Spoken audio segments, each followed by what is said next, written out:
Bonjour, que Dieu vous bénisse infiniment. Je suis ravie de refaire encore une vidéo avec vous. Bon déconfinement pour tous les pays qui ont commencé leur déconfinement, pour tous ceux qui avaient déjà commencé avant et pour ceux qui ne sont pas encore déconfinés. En tout cas, tenez bon. Soyez dans la paix, dans la joie. Que Dieu vous bénisse infiniment. Je sais que ce n'est pas évident, mais nous sommes des enfants de Dieu. Nous devons dominer sur toute situation. Peu importe la gravité de la chose, nous devons être maîtres de nous-mêmes. Parce qu'on croit en Dieu et ce Dieu-là est puissant et fort, nous fortifie en toutes circonstances. Donc une fois de plus, très bon confinement à vous tous. Je suis l'apôtre Harmonie. Donc pour nous retrouver, vous nous retrouverez sur YouTube, donc en tapant Centre de Gloire Emmanuel.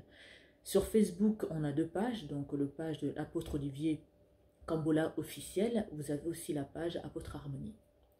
Aujourd'hui, je viens avec un verset que le Saint-Esprit nous a permis de partager, qui va parler de la fermeté.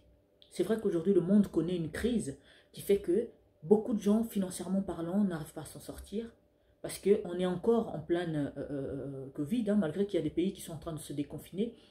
Le virus n'est pas encore complètement, on va dire, décimé.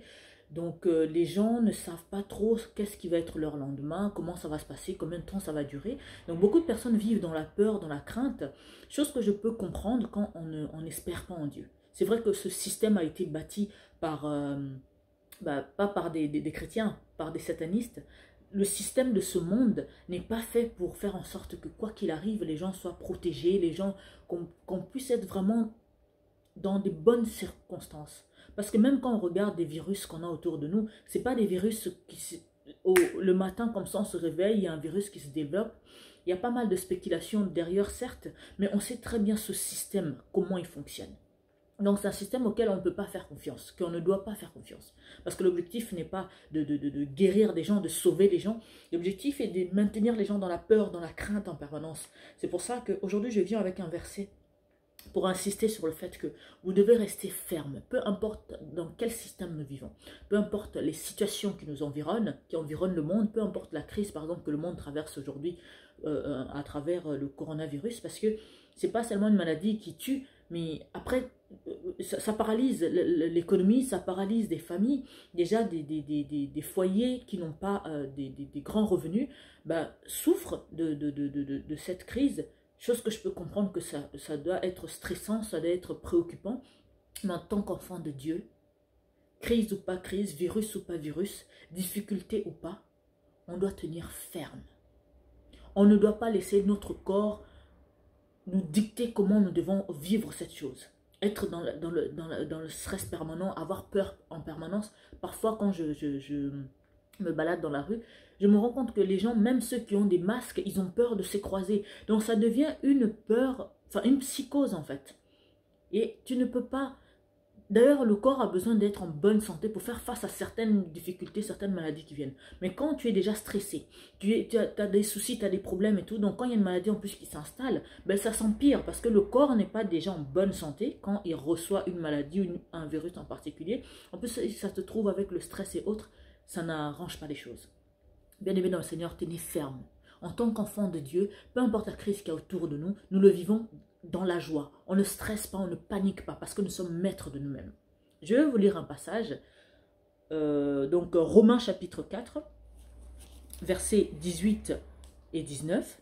Donc là, ça parle d'Abraham. Quand Dieu lui a fait la promesse qu'il allait avoir des enfants, alors qu'il était devenu vieux. De nos jours, un homme qui a 100 ans, une femme qui a 90 ans, on te dit que vous allez avoir des enfants, vous allez rire au nez du médecin ou peu importe la personne qui va vous dire ça. Mais là, je vais vous dire ce verset pour vous faire comprendre qu'Abraham a tenu ferme jusqu'à ce qu'ils ont eu cet enfant-là. Parce que s'ils avaient baissé les bras, il n'allait pas être aujourd'hui le père des nations. On est bien d'accord. Parce qu'il n'y a rien. Mais peu importe que tu sois croyant ou pas croyant, dans n'importe quelle civilisation dans le monde, si on ne tient pas ferme face à des crises, face à des situations comme ça, on ne va pas s'en sortir. Parce que beaucoup vont même mourir, pas parce qu'ils ont le virus, mais à cause du stress, à cause de la peur, à cause de cette psychose qui fait que les gens ne dorment plus tranquilles, ne vont plus faire les courses tranquillement. Ils ne savent pas le lendemain qu'est-ce que ça va être, ils ne savent pas s'ils vont avoir un travail. Vous voyez un peu tout ça? Donc, nous devons être maîtres de nous-mêmes et rester fermes face à toutes ces situations. Donc, je vais vous lire Romains chapitre 4.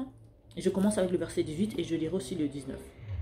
Espérant contre toute espérance, il crut, en sorte qu'il devint père d'un grand nombre de nations selon ce qui lui avait été dit. Telle sera ta postérité. 19. Et sans faiblir dans la foi, il ne considéra point que son corps était déjà usé puisque il avait près de 100 ans et que Sarah n'était plus en état d'avoir des enfants. Donc il a cru malgré tout ça, il n'a pas pris en compte l'état de sa santé, il n'a pas pris en compte l'état de sa femme. Dieu a fait une promesse et cette promesse va se réaliser. Galates 2:20 dit, c'est plus moi qui vis, mais Christ qui vit en moi. Il y a aussi un autre passage dans la Bible qui dit, tel il est, tel je suis. On parle de Jésus. Donc si toi tu es comme Jésus, alors pourquoi tu dois stresser en permanence? Pourquoi tu dois souffrir en permanence? Pourquoi tu dois baisser les bras, te décourager? Ne vous découragez pas. Rien n'est perdu. Espérez en Dieu. Ayez foi en lui. Jésus-Christ habite en vous. Il est avec vous. Il vous fortifie. Alors ne baissez jamais les bras. Peu importe la crise qu'il y a dans le pays où vous habitez, peu importe la crise qui touche le monde entier, ne baissez pas les bras. Gardez espoir, soyez dans la joie. Gardez votre joie de vivre. Parce qu'une personne qui baisse les bras, une personne qui n'a plus de joie dans son cœur, croyez-moi, la personne peut avoir des milliards d'euros, la personne peut être pauvre, la personne peut être dans la classe moyenne. La personne va pas s'en sortir, va pas vivre longtemps. Vous connaissez cette expression qui dit l'espoir fait vivre. Pourquoi on dit que l'espoir fait vivre? Pourquoi on ne dit pas que l'argent fait vivre? Pourquoi on ne dit pas que la pauvreté fait vivre? Pourquoi on ne dit pas que l'opulence et autres fait vivre? Mais on dit l'espoir fait vivre. Donc on voit là l'importance de ne pas baisser les bras, de rester ferme, que quoi qu'il arrive, on va s'en sortir. Rester positif. Si tu es négatif tout le temps, tu ne peux rien réaliser dans la vie. Que Dieu vous bénisse infiniment. Méditez ce verset, donc Romains 4, donc Romains chapitre 4, versets 18 et 19. Restez ferme, croyez, ne baissez pas les bras, ne vous découragez pas. C'est la pire des choses à faire. Même si ça devient difficile financièrement, tu ne sais plus comment payer ton loyer, tu ne sais plus si, tu ne sais plus, c'est à cause de la crise qui est autour de nous. Ne baissez jamais les bras, ne perdez jamais espoir. Jésus-Christ vit en toi. Tu es fortifié. La foi est une ferme assurance des choses qu'on espère. Donc, aie la foi. Reste positif. Bats-toi et tu vas t'en sortir. Que Dieu vous bénisse infiniment. Ne laissez pas place au découragement. Jamais. À très bientôt. C'était l'apôtre Harmonie. Que Dieu vous bénisse infiniment. Ciao.